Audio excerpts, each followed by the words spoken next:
আর এখানে তোমাদের সাথে কথা বলতে বলতে কিন্তু গলাটা আমার আবার গেছে।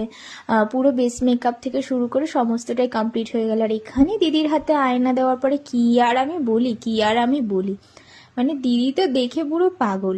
আমাকে বলছে, মধুমিতা আমি ভাবতেই পারিনি যে এত সুন্দর আমার লুকটা হবে, এত সুন্দর আমাকে দেখতে লাগবে।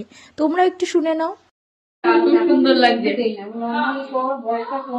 ভালো ভালো লেগেছে? লেগেছে, ভীষণ ভালো লেগেছে, সত্যি খুব সুন্দর লাগছে, খুব ভালো লেগেছে। খুব মিষ্টি লাগছে। আশা করেছিলে এত ভালো হবে? না, আমি আশা করিনি এত আমি ভালো হবে। যখন আমার মিষ্টি দিদি ভাইদেরকে আয়নাটা দিই তাদের লুকটা দেখার জন্য, ফার্স্টেই তারা বলে, মধুমিতা বাহ কি সুন্দর চোখটা এঁকেছো। আর আজকে কমপ্লিমেন্টটা শুনে বেশি খুশি হওয়ার কারণ একটাই, যে দিদিভাই ফার্স্টের থেকেই খুব চিন্তা করছিলেন দিদিভাইয়ের চোখটা একটু ছোট ছোট, তো কি করে বড় দেখানো যায়। তো এইটা আমি বারবারই দিদিকে বলছিলাম, তুমি নিশ্চিন্ত হয়ে বসো, ঠিক আমার কাজটা আমি পূরণ করে দেব, তারপরে তুমি দেখো যে তোমার চোখটা কেমন লাগছে। দেখার পর তো দিদি বলছে, আমি ভাবতেই পারছি না যে চোখটা এত বড় বড় হয়ে গেল। আর এই নিয়ে হচ্ছে না আজকের বার্থডে বয়, যে একদম শেরওয়ানি পরে রেডি, কি সুইটই না লাগছে। তোকে বার্থডে উইশ করে আবার ওর মার ভিডিও নেওয়া আমি শুরু করে দিলাম।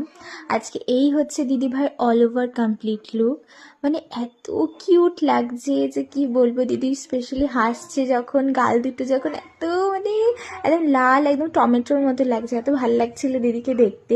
মানে এই কমপ্লিমেন্টটা আমি না দিয়ে পারলাম না। তো তোমরা যারা নিজেদের স্পেশাল দিনে সুন্দর করে সাজতে চাইছো তারা কিন্তু তাড়াতাড়ি যোগাযোগ করে নাও আমার সাথে। আর এইখান থেকে বেরিয়ে কিন্তু আমি চলে গেলাম আমার দিদির বাড়িতে।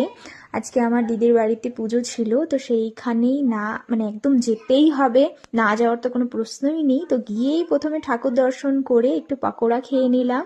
আর পাকোড়া খেয়ে একদম ডাইরেক্ট চলে গেছি হচ্ছে খাওয়ার ওখানে, কারণ এতটা রাত হয়ে গেছিলো, বড্ড খিদে পাচ্ছিল। তো খেয়ে দিয়ে এখানে দিদির সাথে দেখা করে, দাদা ভাইয়ের সাথে দেখা করে আমি এবার আমার বাড়ির পথে রওনা দিলাম। আজকে ভীষণ হেক্টিক একটা দিন ছিল, কিন্তু